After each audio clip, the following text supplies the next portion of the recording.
Hi guys, welcome back for the second part of chapter 12. So we're going to read the second part, and then the next videos for Pax will be posted on the 27th or 28th, looking at my calendar. So enjoy this, and I'll see you back on the 27th or the 28th. Peter tried to think about what he would miss without electricity, but there were too many things to count.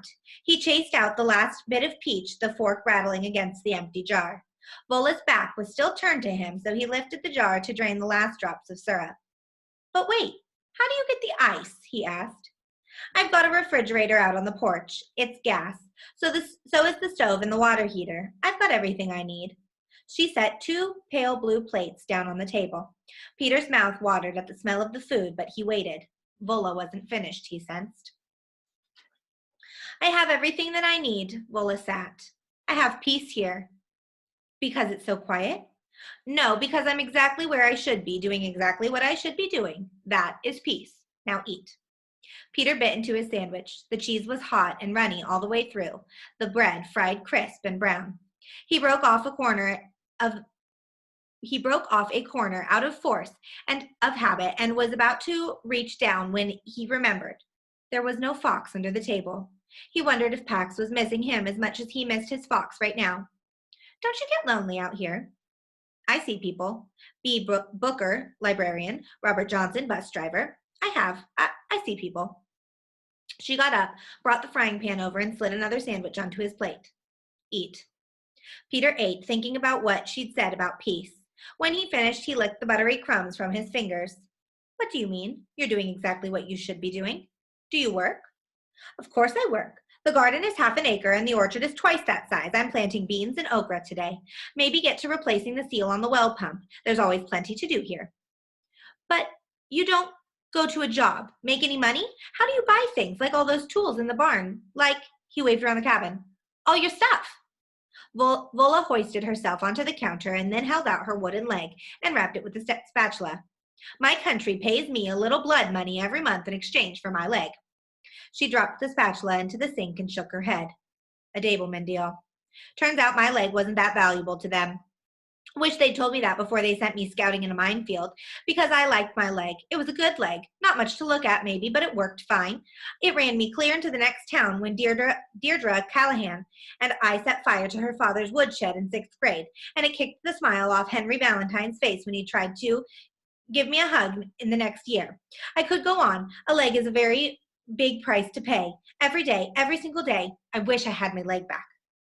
How come you don't get one that's more... The woman stuck her leg out and tugged up at the cuff to show her wooden post. Oh, they gave me a prosthetic, a complicated piece of work. Scared the devil out of me every time that I looked down, so I made my own. It's heavy and it's clumsy, but I did some terrible things in the war. I figured I deserved to drag something around. You threw it away? A prosthetic leg? You just threw it away? Peter couldn't help imagining the shocked look on the garbage collector's face. Of course not. I wear it sometimes. Right now it's out in the garden on the scarecrow. Scares the devil out of the crows too, apparently. She dropped off the counter and jammed a battered straw hat onto her head as if it suddenly remembered the garden of hers. I'll be back before dark. The outhouse is just beyond the 2 cedars, and there's a tub in the kitchen. Clean up. The porch is yours. Actually, you'll have to share it with Francois. Keep that leg elevated.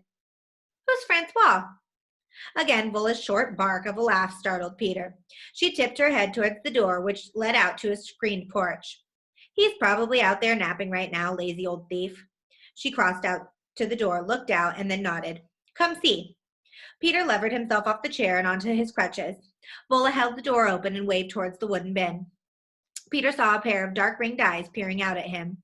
He cocked his head to get a better view, and a raccoon cocked his head back. Francois Villain, named after one of the most famous thieves in history. The original was a poet as well as a thief, and such a charmer that every time they arrested him, some admirer pardoned him. Peter grinned. He crouched to get a better look. Hey! He called softly, the way that he always greeted Pax in the morning. The raccoon eyed him lazily for a moment and then seemed to decide he wasn't interested in flopping over and closed his eyes. Is he wild or tame? Vola waved the words as if they were gnats. I leave the porch open. He visits when he wants to, and he's fine with company. I feed him, but I don't have to.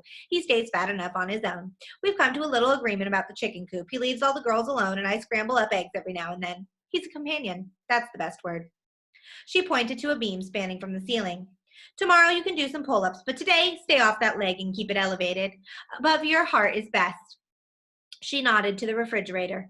Keep icing on it, and I want the swelling to come down some so that I can set the bone tonight.